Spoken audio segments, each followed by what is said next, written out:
lesson 23.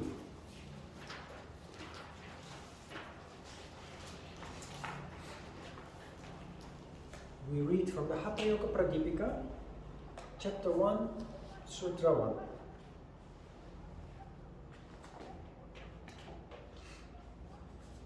I salute the primeval Lord Shiva who taught Parvati the Hatha Yoga Vidya, which is as a stairway for those who wish to attain the lofty Raja Yoga.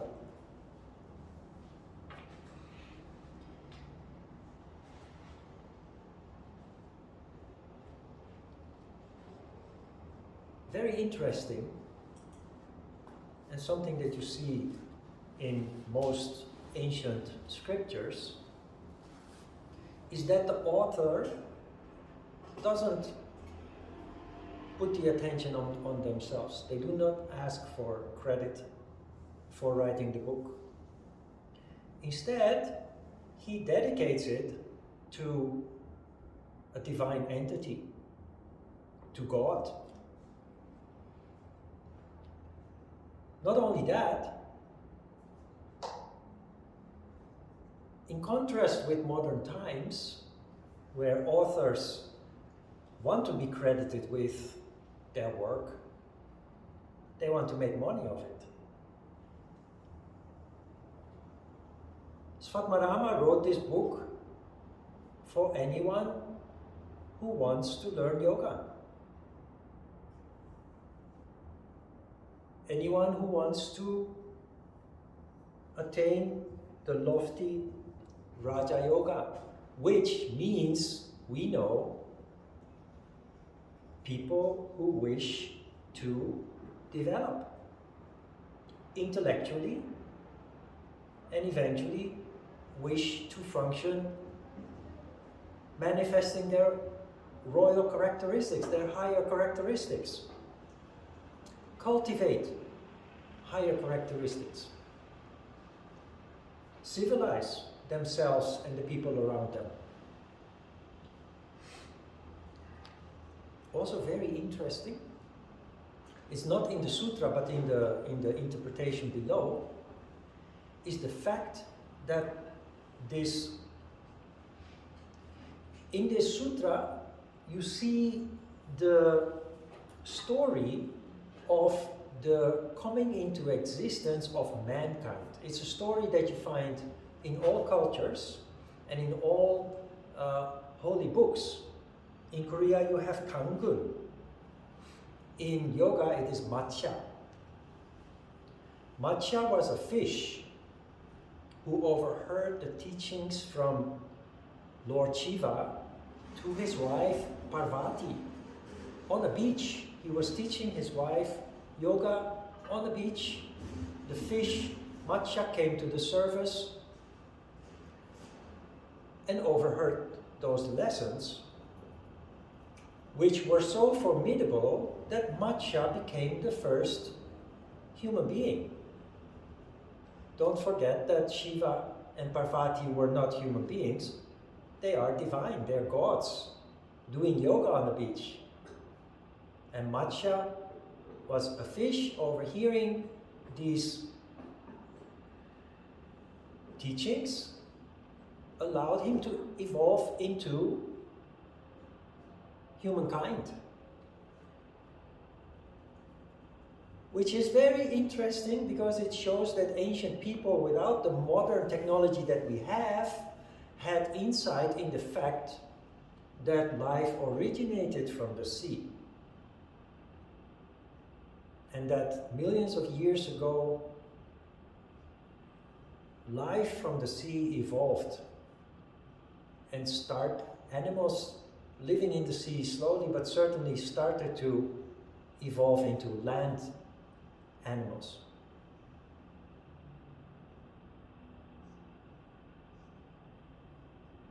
This book is of divine origin. Svatmarama is, what do you call it again?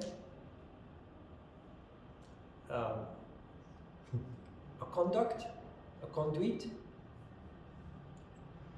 I can't find the right word. Anyway, he writes that book, but he says it's not from me, it's from above. I'm only a vessel, I'm only a conduit. So the source is divine. And you know, in the meantime, you know by now what this means. The reason why an author like Svatmarama does this is because he knows that if he says, here I am, my name is Svatmarama, I wrote this book and everybody should read this book, nobody will read it. But if you say that it is from divine source, from divine origin, people know that it's special. It's the same story as Moses. You know, Moses led his people from Egypt into the desert to find the promised land. And they spent 40 years in very difficult circumstances, wandering through the desert, looking for a place where they could settle. And Moses got desperate because he was dealing with thousands of people that were undisciplined, unruly, that started to fight among each other. And he needed to find a way to bring that under control, to make people stop quarreling or even killing each other. So he said, you know what I'm going to do? I'm going to fast for 40 days. I will go up this mountain to find a solution. Now what did he do? After 40 days, he didn't come down the mountain and said, I thought up some solutions and this is what we need to do. Here are 10 laws that I figured out that we need to live by. Otherwise, we will destroy ourselves. He knew that if he would present it like that, nobody would obey, nobody would listen to him.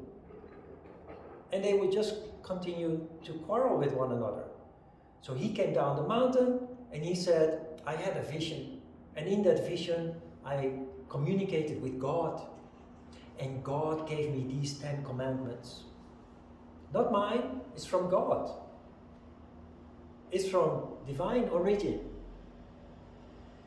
And we still live by these 10 commandments. Most well-organized and ruled societies are founded, their laws are founded on these 10 rules that Moses came up with. But he couldn't take credit for it because he knew that wouldn't work. It's the same here, it's the same with all scriptures, holy books, what have you. The author never takes credit for those.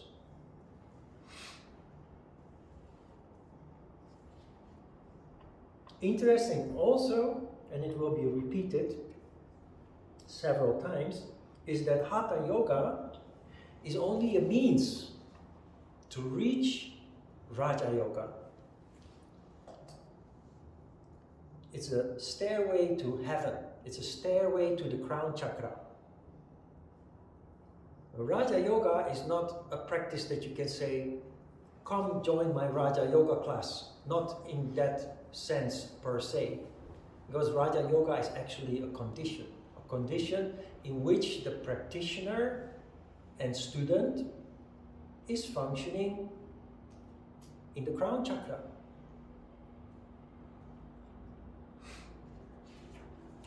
Sutra 2. Svatmarama Yogin, having saluted his Lord and Guru, teaches the Hatha Vidya solely for the attainment of Raja Yoga.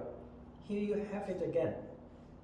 2 sutras, 2 times the same mention of Hatha Yoga being a tool to reach Raja Yoga, or the condition in which you function in the crown chakra. Vidya means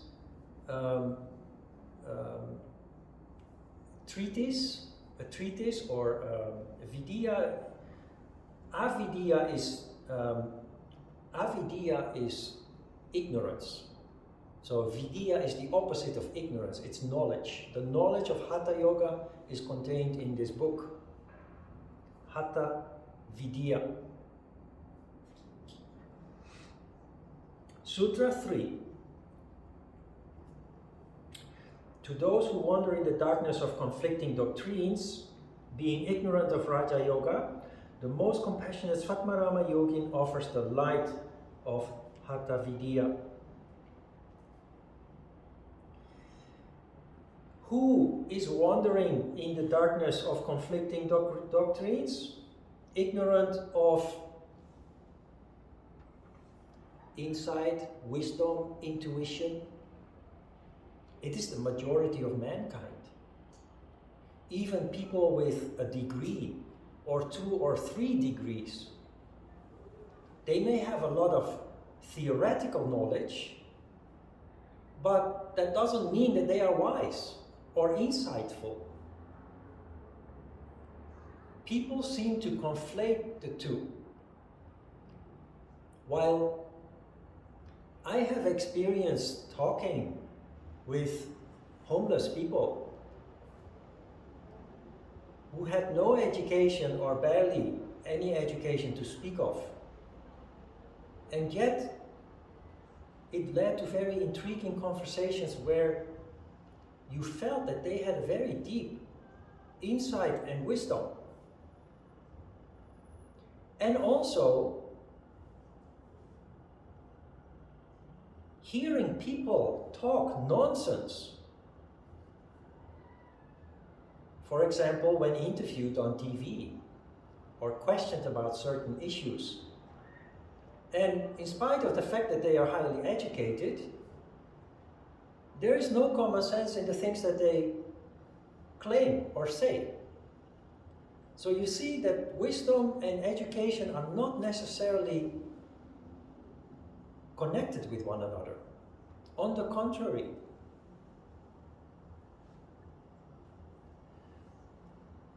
But when the two combine, education in combination with the crown chakra, then you have a wonderful result that we call genius. And you know where the word genius comes from? It comes from genie, which means spirit, which is a direct reference of the quality of the crown chakra. So there are many scientists in the world, but there are only few that achieve revolutionary new developments or revolutionary new insights. Why? Because only few have the two, possess the two qualities of having a high level education plus a functioning crown chakra. Many of the highly educated people end up simply repeating what they have learned with very marginal improvements because they don't have the insight, they don't have the ability to contemplate complex issues and expand on those, come to new revolutionary insights. So that is the value of opening up the crown chakra, of refueling the crown chakra. So people wandering in the darkness of conflicting doctrines, that's all of us. Just open your Facebook and look at some kind of post that is dealing with a controversial issue, and you're just baffled by the stupidity of the comments that you come across. Just this morning I opened a post about Korea sending liquid natural gas to Europe to support Europe that is slowly but certainly squeezed off from Russian gas.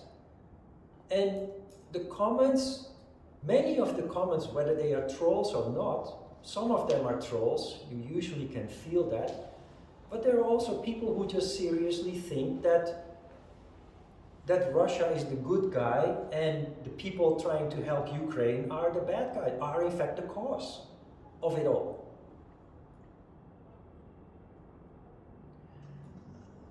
Wandering in the darkness of conflicting doctrines is basically being lost. And you see that in yoga too. There is so much yoga around that although still a good form of exercise, it doesn't offer the benefits of real yoga at all. And the people that present that kind of yoga, that teach that kind of yoga, they have no idea what real yoga is about. So we're all wandering in the darkness of conflicting doctrines. But people who start practicing yoga, real yoga, and more function from the crown chakra are more and more capable to pierce through all the rubbish, all the nonsense. Because the one huge quality that each and every one of us develop is the ability to come to the essence of things. That is what contemplation gives you. And it happens very naturally. It happens so naturally that you cannot understand how other people cannot see that.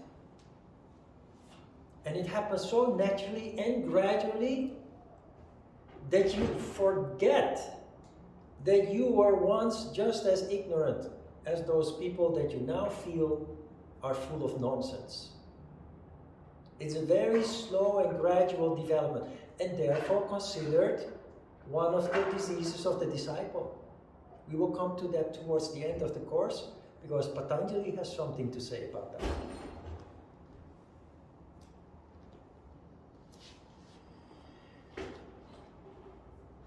The most compassionate Svatmarama yogin offers the light of Hatha Vidya. Each and every yoga teacher who understands yoga cannot but be compassionate about teaching the science and the practice. Why? Because you know that it has huge influence, huge benefit to the practitioner. And when you understand that, there is nothing else more important in this world than that. Because you know that it not only improves those people's lives, but the lives of the people around them, the life of society at large improves with more and more people developing in this way.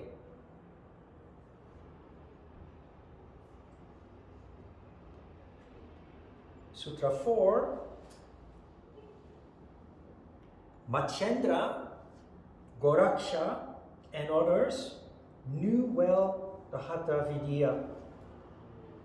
The yogin Svatmarama learned it by their favor. What Svatmarama is doing here is establishing his authority.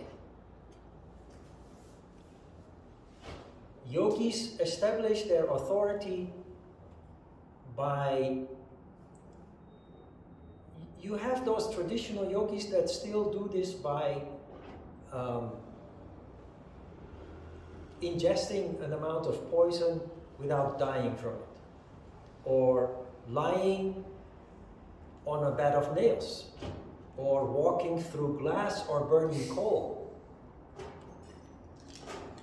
A way to establish your quality as a yogi is to do things inhuman, by showing sheer control.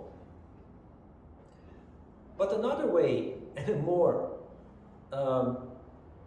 sensible way to establish your authority is to show the lineage from which you come, of which you are part.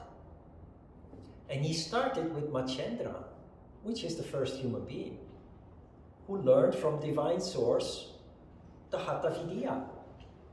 Goraksha is the next in line of that lineage, and you see in the next sutra, which is actually 5 sutras together, a whole lineage being summed up. Starting with Shiva on the beach, followed by Machendra, the fish, who became the first human being. So Sutra 5 to 9, Shiva, Machendra, Sabara, Ananda Bhairava, Kaurangi, Mina, Goraksha, Virupaksha, Bilashaya, Mantana, Bhairava, Siddhi, Buddha, Kantadi, Korantaka, Surananda, Siddhapada, Karpati, Kaneri, Pujapada, Nityanata, Niranjana, Kappali, Bindunata, Kakakandishvara, Alama, Prabhudeva, Kodakolim, Tintini, Banukin, Naradeva, Kanda, Kapalika, and many other great Siddhas, having conquered time by the power of Hatha Yoga, move about the universe.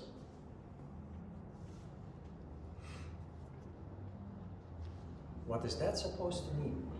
They move about the universe. This is a lineage of great yogis that go all the way back to Shiva and Machendra.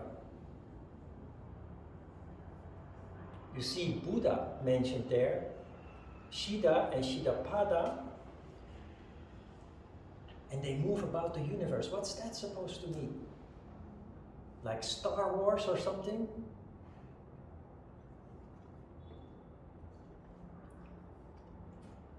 It means that they have reached the highest level of yoga, which is liberation, enlightenment.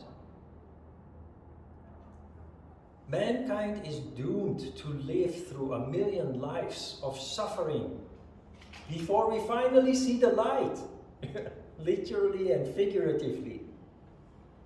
Because we are so ignorant, living in the darkness, we just don't learn, or learn at a very, very slow pace.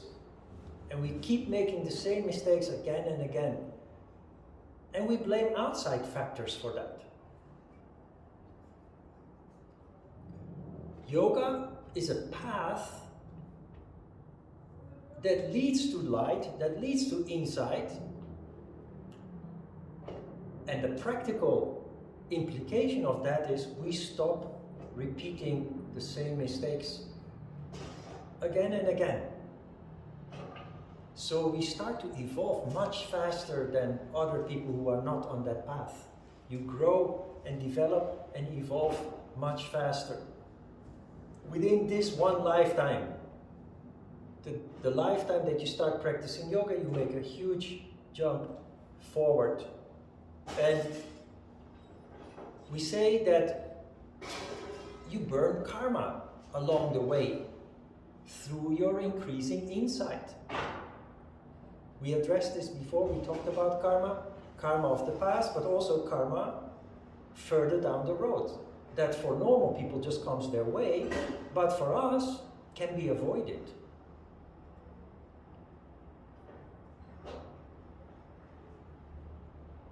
When you have reached the point that you have no karma anymore, that you have burnt all your karma, you do not reincarnate anymore. You're not reborn into a physical body anymore. But your spirit remains. Because the spirit, that ball of energy that we call spirit, that is the foundation of each and every physical body that you see around you. Because all those physical bodies are the product of energy condensing from gas to liquid, eventually to solid matter, that has formed our physical body. When the physical body dies, the spirit doesn't, because like modern scientists also know, energy is eternal. and indivisible. And that is why all scriptures talk about the spirit rising up, ascending to heaven. And those that have reached the highest levels of development mankind is capable of do not return, but their spirits are up there. It is where you get your inspiration from, in silence. It is where you get your answers from when you're in trouble or looking for insight. All you have to do is be quiet and allow them to connect with you. They're up there and they are full of compassion and full of mercy. And all they want is to help mankind with their insights, the insights that they also gained through many lives of suffering. But we are deaf and blind, and we just do not have the refinement to connect with them. But every person that is capable of silence, and yoga is a system by definition that leads to that condition.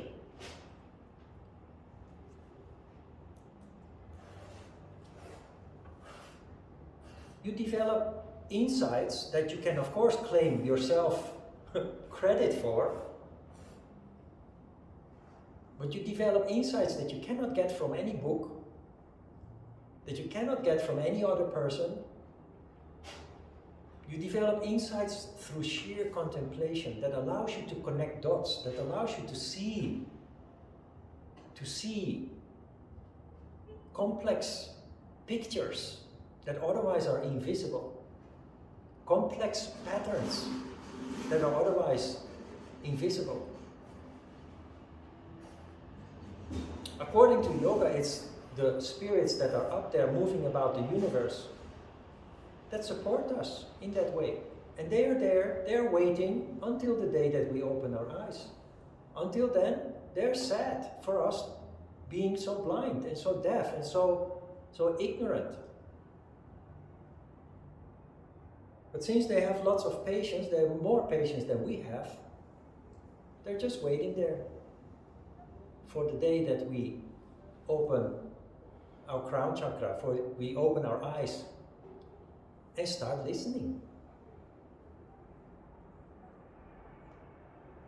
Sutra 10.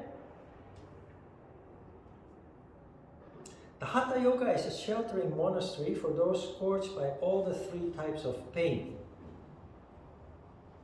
All the types of pain. To those engaged in the practice of every kind of yoga, Hatha Yoga is like the tortoise that supports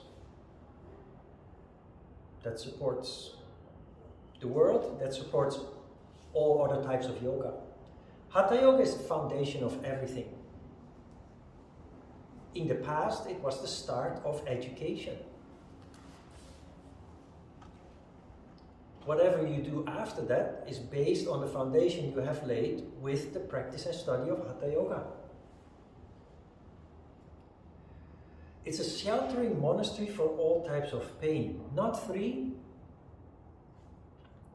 but pain has to be defined in a certain way, because we normally think about pain when pain is very obvious. When we have a headache, or when we slam our finger between a closing door, or when we fall off our bike, we experience pain. And maybe also, of course, when we have a conflict and we are hurt, we consider that as pain. But that's only a very small percentage of what pain is being considered here. Because pain comes in many very subtle forms. And basically, technically, it is everything that is not sattvic. Everything that causes the slightest movement of energy in you. Anything that causes the slightest disruption, disturbance in you, is considered a pain here. because we don't see it like that, we suffer those pains every day, all day, without realizing it.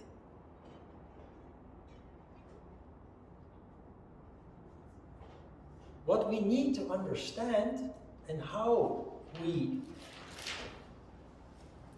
evolve most efficiently and how we learn to hear the voice of the heart, the voice of those up there in the universe, is to start paying attention to those little disruptions.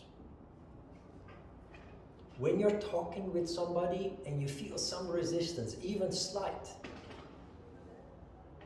normally we act and react subconsciously and we do not evaluate, we do not rationalize. And that is how we go through life again and again without or with very small marginal growth, improvements. The moment that we start paying attention to these very subtle disruptions,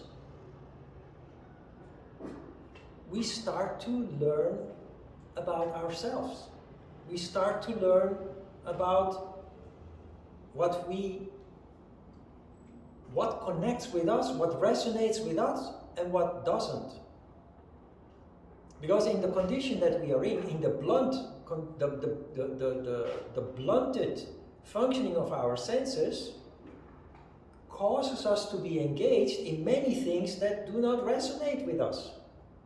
Because our mind tells us that we should. Because our education and our culture tell us that we should. Because we are conditioned to think that we must. The moment that you start listening to your heart, you rise above that conditioning and you come eventually to the true essence of yourself, the voice of your heart.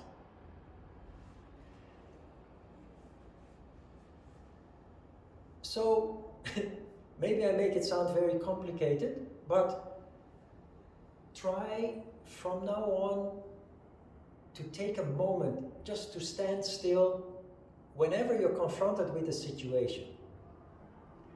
Let it start with big things, of course. That is how we all start. With conflicts. At work or in the family. Normally we just go through those conflicts without resolving them. Because we think it's part of life. Because it's something that we have to endure. We even think that the more we can endure, the better we are. According to yoga, that is foolish. Because we know that these situations, the resistance that we feel, the irritation or the disturbance that we experience, is in fact a signal that says, hey, look, this is what is going on here. If you contemplate it, you will find a better way to deal with it. Even better, you will find a way to avoid it. From that moment on, life is never easy anymore. But very satisfying and very fulfilling, because everything starts making sense. One of the diseases of the disciple, one of the reasons why certain people are not interested in practice like yoga or other spiritual practice that leads to increased consciousness is they say everything becomes too complicated. I like to keep things simple. And it's true. When you start thinking about everything, it kind of makes life more complicated, but not in an unpleasant way. Because the moment that you start becoming conscious, the moment that you start paying attention, little by little life becomes better. Little by little your suffering will diminish. Little by little the conflicts will diminish. And you more and more have the power to avoid suffering and conflicts. Simply because you start becoming mindful. Simply because you develop the ability naturally to be in the moment. To rise above the way that you are conditioned to function. And do the smart thing. Not being guided by ego or emotions, and also not anymore being dictated by the ways of your parents and your teachers and your culture.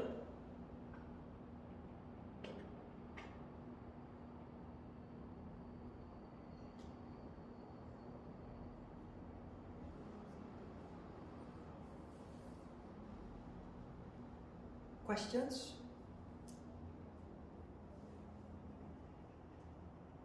Okay, let's have a short break.